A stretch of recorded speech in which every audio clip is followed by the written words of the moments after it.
Hi, everybody. This is Adam Elenbaas from Nightlight Astrology, and these are your Sun and Rising Sign horoscopes for July of 2019. So this is Sun and Rising Sign horoscope for Libras. I'm going to go ahead and put your chart up on the screen here.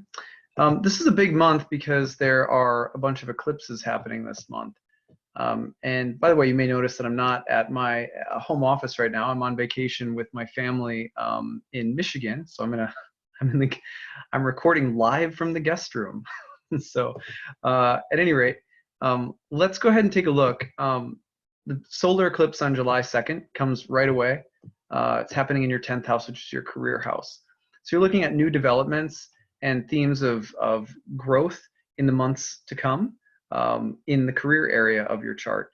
Now, that can mean a new job, a new boss, a new pay structure. It can mean a new project, a new company, or in some ways it can just indicate that you're doing something in your life that's brand new, even if it's not a job. For example, I'm becoming a full-time mom, or even I'm going to spend a period of time traveling.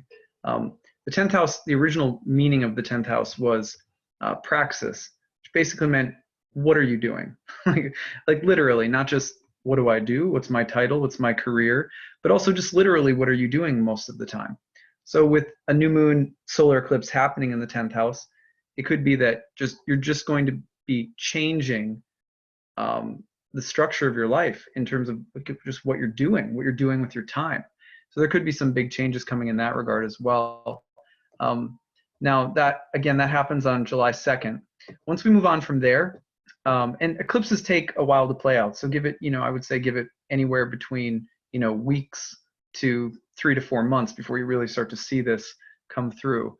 Now, on July 8th and 9th, there is a conjunction between Mars and Mercury in the sign of Leo, just as Mercury is stationing and about to turn retrograde and moving into a square with Uranus in Taurus in the 8th house. This is happening between your 11th house and your 8th house.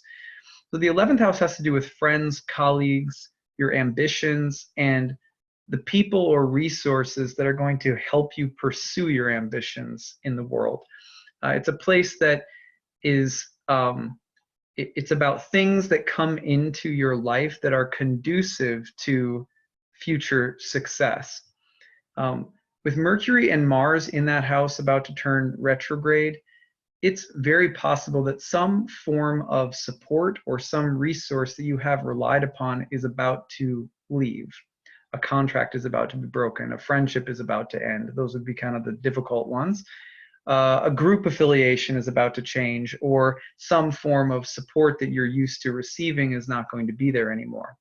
On the other hand, this could also be about debacles or fights over budgeting or resources, potentially in a marriage or a relationship with a connection to Uranus in the 8th house as well.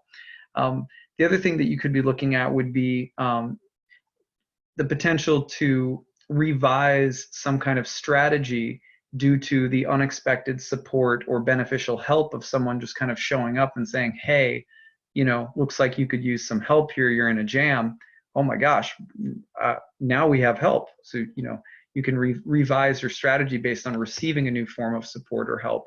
And another thing that could come through would be like just a general potential for egos to flare up and for, something kind of dramatic to come through due to the contentions among personalities or egos. Now that comes through right around July 8th into the 9th. We go forward from there between the 10th and the 21st of the month. Then you have a series of oppositions happening between the Sun and Venus down to Saturn and Pluto in the 4th house, with a lunar eclipse happening in the 4th house, home, property, and family on July 16th.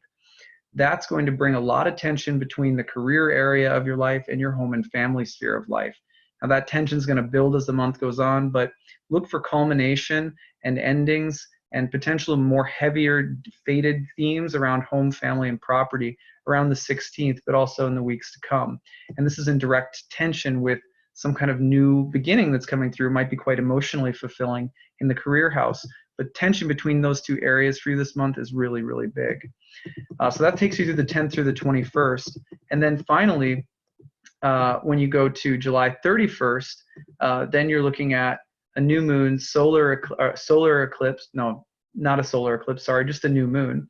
Hold on, back that up a little bit. Realize that it just got out of sync here. There we go. So we're back to your 11th house again, the new moon with Venus in Leo, right, on July 31st. And again, you're going to see a square to Uranus in the 8th house. A lot of this, again, boils down to the theme of support and resources that come from other people or that come from groups or allies or colleagues, and some kind of big changes that are happening in those areas this month. Could specifically involve a spouse or their business or their money or their job, their career, things like that. But also you're thinking about new opportunities, new friendships, new relationships. Again, you're going to want to be careful about getting in and out of relationships based on the ego and pride and being flattered or trying to flatter other people into giving you help or support, or being offended and exiting a relationship too quickly, rather than, kind of, being a little bit humble this month, even if you don't like everything that's coming at you from other people, making some compromise with the ego. You may stand to gain more if you're patient. So be careful about that. So those are some of the big themes of the month. I try to keep these short and sweet. Thank you for listening.